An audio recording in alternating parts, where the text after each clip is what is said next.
بسم اللہ الرحمن الرحیم۔ گمنامی روز کے معزز سامعین السلام علیکم۔ آئیے چلتے ہیں کہانی کی طرف۔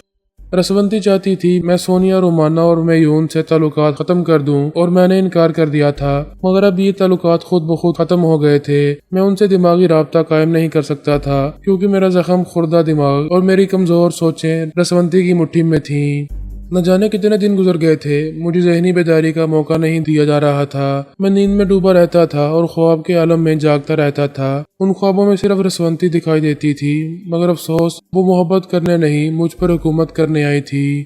بے شک وہ حسین تھی، بھرپور جوان تھی، لیکن میں ابھی اس کے ظاہری حسن کو بیان نہیں کروں گا کیونکہ باطن میں وہ میرے لیے بہت ہی خطرناک بن چکی تھی۔ میں جو جھکنے کا عادی نہیں تھا، جبرن اپنی صلاحیتوں کے سامنے مجھے جھکا رہی تھی۔ میں اکثر اسے خواب کے دھندلکوں میں دیکھتا تھا، وہ دوزانو ہو کر کہیں بیٹھی رہتی تھی، آنکھیں بند کر کے سانس روک لیتی تھی، اس کے بعد میرے دماغ میں بولنے لگتی تھی۔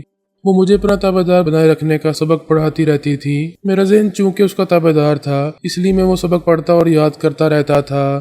پھر ایک روز اس نے مجھ سے پوچھا، کیا تم جانتے ہو کتنے دنوں سے میری آگیا کا پالن کر رہے ہو؟ میں نے پیشانی پر ہاتھ رکھتے ہوئے کہا، میں نہیں جانتا۔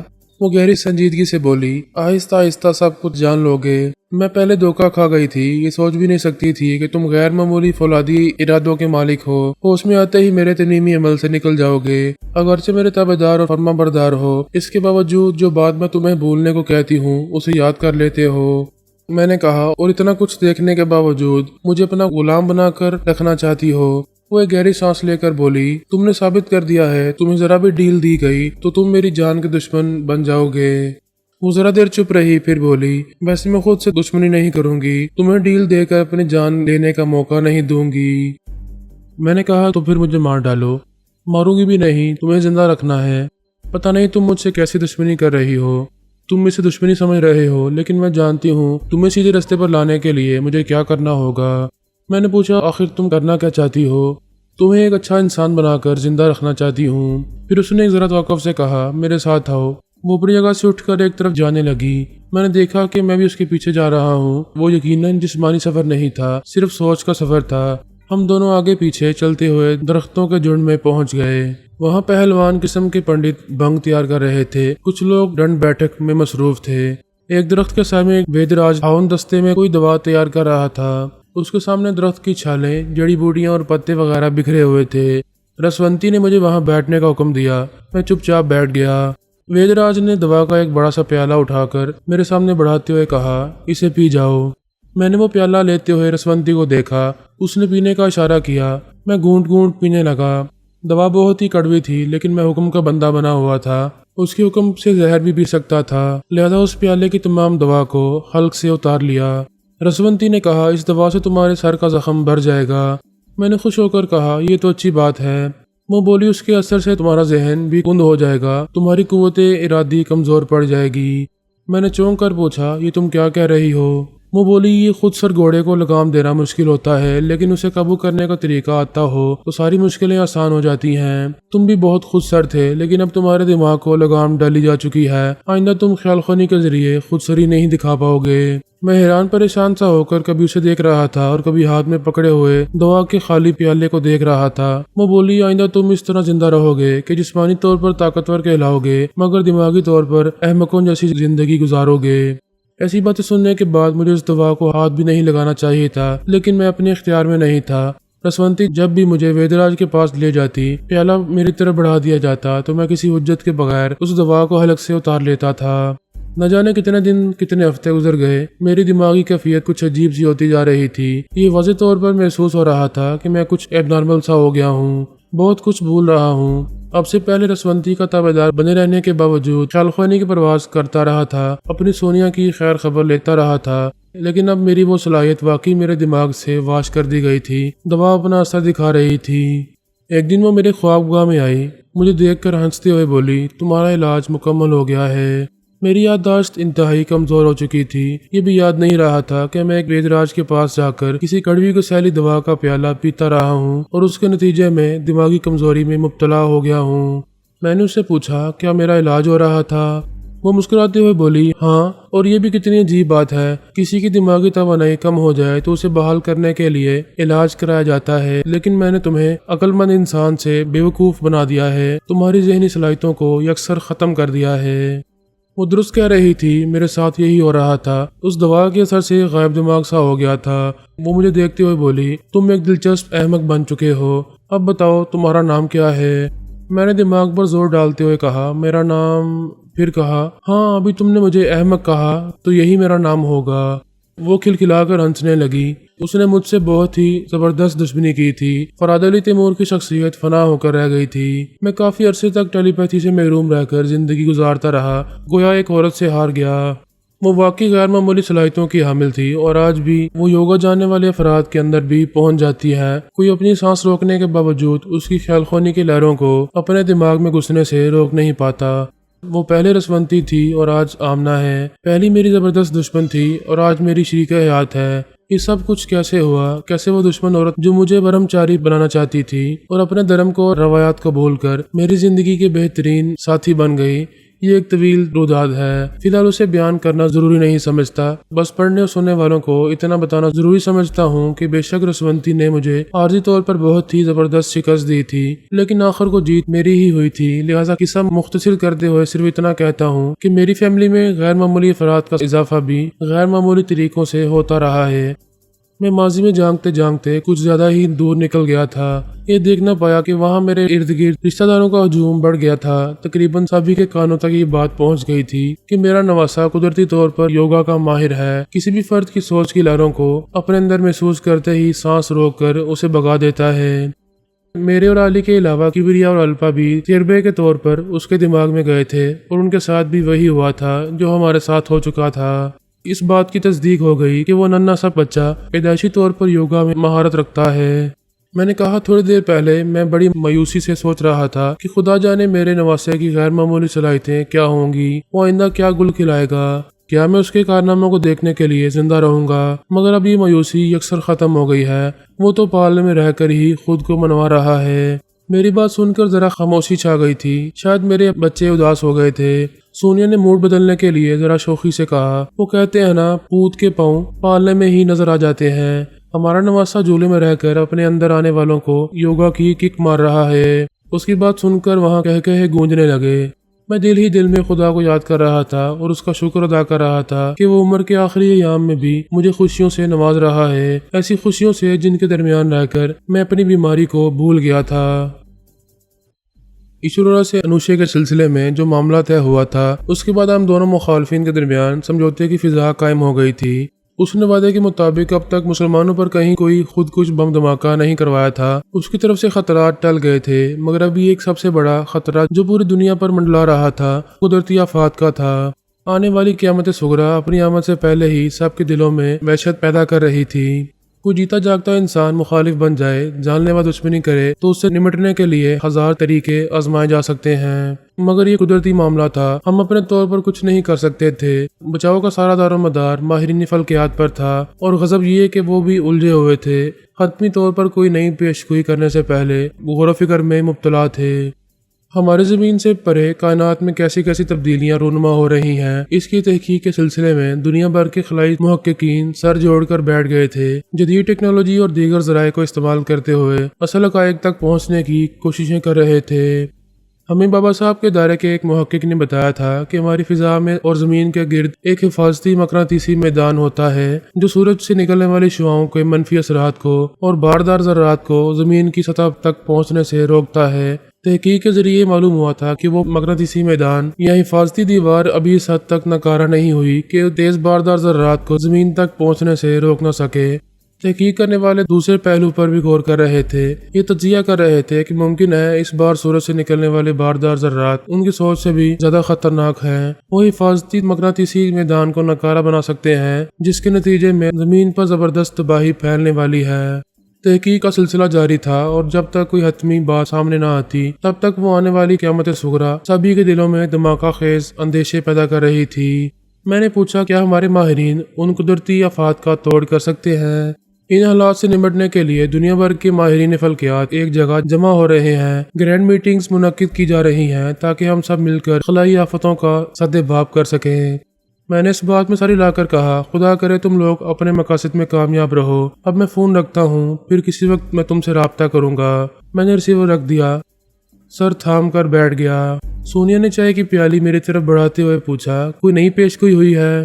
میں نے پیالی لیتے ہوئے کہا، ہاں بہت سی پیشگوئیاں ہو رہی ہیں، خلائی دنیا میں بڑی گڑبڑ چل رہی ہے، خدا جانے کیا ہونے والا ہے۔ میں اسے تفصیل سے بتانے لگا۔ وہ میری باتیں سننے کے بعد بولی، معلوم نہ ہو تو لگتا ہے دوسری طرف کچھ نہیں ہو رہا، سب ٹھیک ٹھاک چل رہا ہے، مگر خریدنے بیٹھو تو نئے نئے مسائل سامنے آتے چلے جاتے ہیں۔ خلائی تحقیق کا معاملہ بھی کچھ ایسا ہی ہے، بیٹھے بٹھائے ہیبت میں مبتلا ہو جاتے ہیں۔ میں نے اس بات میں سر ہلا کر کہا، خلائی مصائب کے حوالے سے ہم کچھ نہیں کر سکتے، مگر باخبر رہنا ضروری ہے۔ ایسے ہی وقت کبریا نے آ کر مجھے مخاطب کیا۔ وہ اب تک فرانس، انگلینڈ اور جرمنی کے اکابرین کے معاملات میں مصروف تھا۔ میں نے اس کے علاوہ ادارے کے دوسرے ٹیلی پیتھی جانے والوں کو ہدایت دی تھی کہ ان اکابرین کے دماغوں کو لاک کر کے انہیں تحفظ اور سلامتی دی جائے، لہٰذا میرے حکم کے مطابق ان کے دماغوں کو لاک کیا جا رہا تھا۔ میں نے پوچھا، کیا ہوا؟ ان تینوں ممالک کے اکابرین کا معاملہ کہاں تک پہنچا ہے؟ وہ بولا، تمام اعلیٰ حکمرانوں عہدیداروں کو تحفظ حاصل ہو چکا ہے، اب ایشورا اور اس کے چیلے ان کے دماغوں کی بو کو بھی نہیں پا سکیں گے۔ ویری گڈ، تم نے کم وقت میں بہت بڑا کام نمٹا دیا ہے۔ میں نے ادارے کے چند ٹیلی پیتھی جانے والوں کو ہدایت دی ہے کہ وہ وقتاً فوقتاً جا کر ان کے دماغوں میں جانتے رہیں، ان کی نگرانی کرتے رہیں، کیونکہ کسی بھی اعلیٰ حکمران پر کوئی ناگہانی آفت آئے گی اور وہ حادثاتی طور پر زخمی ہوگا تو دشمنوں کے لیے اس کے دماغ کا دروازہ کھل جائے گا، یوں وہ ایک زخمی ہونے والا اپنے ساتھ ساتھ دوسرے اکابرین کو بھی لے ڈوبے گا۔ میں نے کہا، بے شک اس طرح ساری محنت ضائع ہو کر رہ جائے گی۔ سونیا نے پھلوں کا جوس لا کر میرے سامنے رکھا۔ میں نے گلاس اٹھا کر ایک چسکی لینے کے بعد کہا، تمام امریکی اکابرین کو بھی تحفظ حاصل ہو چکا ہے، اب ایشورا ان کی طرف رخ کرے گا تو ناکامی کا منہ دیکھے گا۔ فرانس، انگلینڈ اور جرمنی کے تمام اکابرین پر یہ بات واضح ہے کہ انہیں ہم مسلمان تحفظ اور سلامتی دے رہے ہیں، مگر امریکی اکابرین اس بات کو سمجھ نہیں سکتے۔ وہ نہیں جانتے کہ ان کی سلامتی کے پیچھے بھی ہمارا ہی ہاتھ ہے۔ میں نے ذرا ٹھہر کر کہا، وہ تو یہی سوچ رہے ہیں کہ انہی کے ٹیلی پیتھی جانے والے انہیں تحفظ فراہم کر رہے ہیں، ہماری طرف سے ان پر کوئی احسان نہیں کیا جا رہا۔ کبریا نے کہا، اور اسی لیے وہ پھولے نہیں سما رہے ہیں، اس خوش فہمی میں مبتلا ہے کہ آئندہ صرف ایشورا سے ہی نہیں ہم سے بھی چھپ کر رہ سکیں گے، کوئی مسلمان خیال خوانی کرنے والا اب ان کے دماغوں میں جھانک نہیں سکے گا۔ میں نے مسکرا کر کہا، یہ ان بیچاروں کی کم بختی ہے، وہ لاکھ کوششوں کے باوجود کبھی ہم سے چھپ کر نہیں رہ پاتے۔ کبریا نے کہا، پلیز پاپا انہیں بیچارہ نہ کہیں، وہ کتنے خبیث ہیں ہم سبھی جانتے ہیں۔ میں نے کہا، بے شک ہے، اسی لیے منہ کی کھاتے ہیں اور اوندے منہ ہمارے قدموں میں گرتے ہیں، اس بار بھی یہی ہوگا۔ اس نے پوچھا، آپ ان کے سلسلے میں کیا کرنے والے ہیں؟ میں نے سونیا کو دیکھتے ہوئے کہا، مجھے تو اس چار دیواری میں محدود کر دیا گیا ہے، خیال خوانی کی اڑان بھرنے کی بھی اجازت نہیں ہے، بس یوں سمجھو میرے پر کاٹ دیے گئے ہیں۔ وہ بولی، ساری عمر اڑتے رہے ہو، اب آرام کرنے کے دن ہیں، تم اس چار دیواری میں رہ کر اپنے بچوں کی خیال خوانی کے ذریعے بھی بہت کچھ کر سکتے ہو۔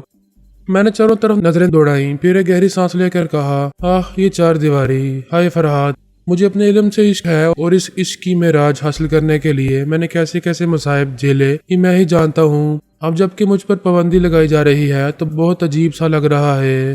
سونیا نے کہا، ہم تم سے دشمنی نہیں کر رہے ہیں، میں نادان بچہ نہیں ہوں، تم سب کی محبتوں کو اور ہمدردیوں کو اچھی طرح سمجھتا ہوں، اب واقعی عمر کا اور بیماری کا تقاضا ہے، مجھے آرام ہی کرنا چاہیے۔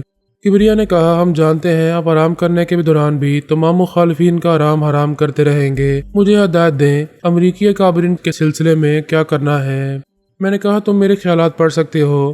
وہ چند لمحوں تک خاموش رہا، میرے خیالات پڑھنے لگا، پھر بولا، اوکے پاپا میں سمجھ گیا، اب چلتا ہوں۔ وہ میرے دماغ سے چلا گیا۔ میں نے گہری سانس کھینچ کر بیڈ کی پشت سے ٹیک لگا کر آنکھیں بند کر لی۔ میرے ساتھ اب یہی ہوتا تھا، اچانک کی تھکن حاوی ہونے لگتی تھی۔ سونیا نے مجھے ڈسٹرب نہیں کیا، شاید وہ میری اندرونی کیفیات کو بانپ رہی تھی، لہٰذا مجھے تنہا چھوڑ کر چپ چاپ کمرے سے چلی گئی۔ امریکی اکابرین خوشی سے پھولے نہیں سما رہے تھے۔ ایک تو انہیں گریٹ ایشورا سے تحفظ حاصل ہو گیا تھا، یہ اطمینان ہو رہا تھا کہ اب وہ خیال خوانی کے ذریعے ان سے دشمنی نہیں کر سکے گا، کسی کو اپنا معمول اور تابع دار نہیں بنا سکے گا۔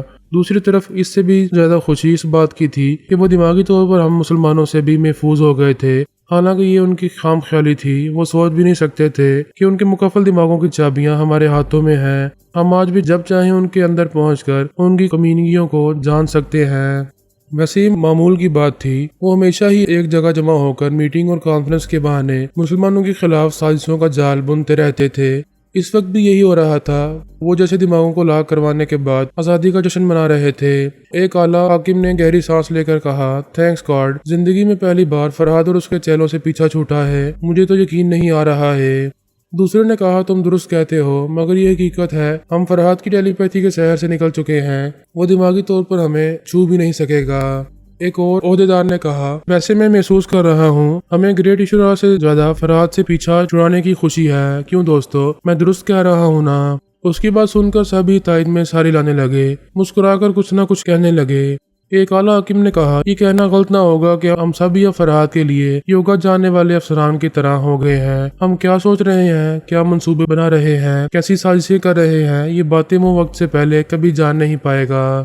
ایک نے کہا، ایشورا کی طرف سے تو اطمینان ہو گیا ہے، اب سوچو کہ مسلمانوں کے خلاف کیا کیا جا سکتا ہے۔ اعلیٰ حاکم نے ذرا سوچتے ہوئے کہا، کچھ ایسا کرنا ہے کہ پوری مسلم سوسائٹی لرز کر رہ جائے۔ ایک اعلیٰ عہدیدار نے پوچھا، کیا تمہارے دماغ میں کوئی منصوبہ ہے؟ اس نے اس بات میں ساری لا کر کہا، جب گریٹ ایشورا سے دوستی اور اتحاد قائم تھا، تب ہم نے سوچا تھا مسلمانوں کے خلاف زبردست سازش کی جائے گی اور ان کے مقدس مقامات کو نشانہ بنایا جائے گا۔ اس وقت اس سازش میں ایشورا بھی شامل تھا۔ اعلیٰ عہدیدار نے بھی اس بات میں ساری لا کر کہا، ہاں، ہم بظاہر انجان بن کر رہنے والے تھے، فرہاد پر یہی ظاہر کرنا تھا کہ یہ تمام کارروائی گریٹ ایشورا کر رہا ہے۔ اب ہمیں ایشورا کا اتحاد حاصل نہیں ہے اور اس کی ضرورت بھی نہیں ہے، ہمیں ٹیلی پیتھی کا محاذ مل چکا ہے، ہم اس کے ذریعے جنگ لڑیں گے۔ کرنا کیا ہے؟ اعلیٰ حاکم نے کہا، ان کے بیشتر مقدس مقامات پر آئے دن خود کچھ حملے ہوتے رہتے ہیں۔ گریٹ ایشورا نے بھی ایسی کارروائیاں کی ہیں جن کے نتیجے میں لاکھوں مسلمان بے موت مارے گئے ہیں۔ وہ ذرا چپ ہوا، پھر بولا، مگر ایسی دشمنی سے کوئی خاطر خواہ فائدہ حاصل نہ ہو سکا۔ جہاں حملے ہوتے ہیں اور لوگ مارے جاتے ہیں، بس وہیں قیامت برپا ہوتی ہے۔ ایک طوفان اٹھتا ہے، پھر سب کچھ نارمل ہو جاتا ہے۔ مسلم سوسائٹی اب نارمل کہاں ہے؟ عراق، فلسطین، غزہ، مقبوضہ کشمیر اور چچنیا وغیرہ میں آئے دن مسلمان ہلاک ہو رہے ہیں، ان کی نسل کشی ہو رہی ہے، وہ سکون سے نہیں ہے۔ کیا یہ نارمل باتیں ہیں؟ بے شک ان کے ایسے حالات دیکھ کر سینے میں ٹھنڈ پڑ جاتی ہے، مگر جو تباہی برپا ہو رہی ہے وہ اسی ملک تک محدود ہے۔ عراق کی صورتحال کی مثال سامنے ہے، دیگر اسلامی ممالک بھی جو حالت جنگ میں ہیں وہ اپنے مصائب کو خود ہی جھیل رہے ہیں، لیکن میں ایسی کارروائی کرنا چاہتا ہوں جو اس دنیا کے کونے کونے میں بسنے والے مسلمانوں کے دلوں پر نستر چلا دے۔ سپر پاور کے لانے والوں کو کبھی عقل آنے والی نہیں تھی۔ عراق کے معاملے میں بھی وہ اپنی ناکامیوں کو سمجھنے والے نہیں تھے۔ دراصل شروع میں انہیں ایسا ہی لگ رہا تھا کہ وہ اپنے جارحانہ اقدامات کے باعث ایک اسلامی ریاست کو توڑ پھوڑ کر رکھ دیں گے اور اس کے وسائل پر قبضہ جما لیں گے، جن میں تیل کے وسائل سب سے اہم تھے۔ اب یہ حقیقت نہ صرف امریکی عوام پر بلکہ تمام عالمی برادری پر واضح ہو چکی ہے کہ امریکہ کو عراق میں اپنی تاریخ کی بدترین صورتحال کا سامنا ہے۔ ایسے حالات میں یہ مقولہ ان پر صادق آتا ہے کہ جنہیں اللہ ہدایت نہ دے انہیں کہیں سے ہدایت نہیں ملتی۔ فی الوقت اعلیٰ حاکم بھی اپنے دیگر سامراجی حکمرانوں کی طرح سوچ اور بول رہا تھا۔ وہ کچھ ایسا کرنا چاہتا تھا جس کے نتیجے میں عالم اسلام لرز کر رہ جائے۔ تمام اکابرین نے ایک دم سے ٹھٹک کر اسے دیکھا۔ ایک نے کہا، اگر بیک وقت سارے مقدس مقامات کو نشانہ بنایا گیا تو غضب ہو جائے گا، پوری مسلم دنیا ہل کر رہ جائے گی اور پھر ساری دنیا کو ہلا کر رکھ دے گی۔ دوسرے نے کہا، کیا تم ان کے غصے اور جنون کو نہیں جانتے؟ یہ لوگ پوری دنیا میں تباہی مچا دیں گے۔ یہ بظاہر بے حس، بے پرواہ اور کمزور سے نظر آتے ہیں، مگر جب بھی ان کے مذہبی جذبات کو ٹھیس پہنچائی جاتی ہے، یہ لوگ مشتعل ہو کر خوفناک کارروائیاں شروع کر دیتے ہیں۔ وہ بولا، ان کے پاس جو کچھ ہے ہمارا دیا ہوا ہے، انہیں طاقت ہم نے دی، اسلحہ ہم نے دیا، یہ آج جو کچھ بھی ہے ہماری عنایت کے باعث ہیں۔ اگر آج ہمارے ہاتھ ان کے سروں سے سرک جائیں تو یہ لوگ بے زمین اور بے آسمان ہو کر رہ جائیں گے۔ ایک اعلیٰ عہدیدار نے اس کی باتوں سے قائل ہو کر کہا، یہ درست کہہ رہا ہے، زیادہ تر مسلم ریاستیں ترقی پذیر ہیں، کچھ جنگی صورتحال سے دوچار ہیں، ان کی حالت زار ایسی نہیں ہے کہ وہ اپنے لیے فائٹ کر سکے، اور ویسے بھی کوئی ہمارے جیسے سپر پاورز کے سامنے ٹھہر نہیں پائے گا۔ وہ ایک ذرا توقف سے بولا، اس بار ان کے اہم اور مقدس مقامات کو ٹارگٹ بنایا جائے گا تو مسلمانوں کے ہوش اڑ جائیں گے۔ اب یہ سوچو کہ وہاں تخریب کاری کی کارروائی کرنے کے لیے کیا کسی مسلمان کو اعلی کار بنایا جائے گا؟ ہاں، بہت سے مل جائیں گے، یہ کوئی بڑا مسئلہ نہیں ہے۔ وہ تو ٹھیک ہے، مگر ہماری کوشش ہوگی کہ ہمارا جو بھی اعلی کار ہو اس کے دماغ میں کوئی گھس نہ سکے، یہ جان نہ سکے کہ وہ ہمارے حکم پر وہاں کوئی کارروائی کرنے پہنچا ہے۔ اعلیٰ حکیم نے سوچتے ہوئے کہا، دماغ کے دروازے بند کرنے کے لیے اس پر ترمیمی عمل کرنا پڑے گا، اور ترمیمی عمل کرنے کے لیے ٹیلی پیتھی جاننے والے کی ضرورت پڑے گی۔ اعلیٰ حکیم نے کہا، ہمارے پاس ایک نہیں، تین ٹیلی پیتھی جاننے والے موجود ہیں۔ ایک عہدیدار نے کہا، اور وہ تینوں مسلمانوں سے متاثر ہیں۔ تم بھول رہے ہو، انہوں نے سختی سے منع کیا ہے، وہ مسلمانوں کے خلاف کبھی ہمارا ساتھ نہیں دیں گے۔ وہ سوچ میں پڑ گیا۔ دوسرے عہدیدار نے کہا، میرا خیال ہے دماغ کو لاک کروانے کے معاملے کو درد سر نہیں بنانا چاہیے، ہمیں یہ سوچنا چاہیے کہ کسی بھی اعلی کار کو وہاں تک کیسے پہنچایا جا سکے گا۔ وہ سب اس پہلو پر سوچنے اور غور کرنے لگے، اسے ان کی کم عقلی کہی جائے یا کمینگی کہ وہ دماغی طور پر تحفظ حاصل کرنے کے فوراً بعد ہمارے خلاف سوچ رہے تھے، جبکہ حالات کا تقاضا تھا کہ گریٹ ایشورا اور اس کے لاکھوں ٹیلی پیتھی جانے والوں سے بچاؤ کی مزید تدبیریں کی جائیں۔ کبریا وہاں موجود تھا، چپ چاپ رہ کر ان کے گھٹیا ذہنوں سے پھوٹنے والی شیطانی سازشوں کو سن رہا تھا اور غم و غصے سے کھول رہا تھا۔ دل ہی دل میں خدا کا شکر ادا کرتے ہوئے سوچ رہا تھا کہ اگر ہمارے پاس خیال خوانی کی غیر معمولی صلاحیت نہ ہوتی تو ان شیطان صرف سپر پاور کے لانے والے درندوں کی چھوٹی بڑی سازشوں کے بارے میں ہمیں کچھ معلوم نہ ہوتا۔ وہ تو یہی سمجھ رہے تھے کہ ہمارے خلاف جو کچھ سوچ رہے ہیں، جو کچھ بول رہے ہیں، وہ باتیں اس کانفرنس ہال کی اور ان کے دماغوں کی چار دیواری سے باہر نہیں جا رہی ہیں۔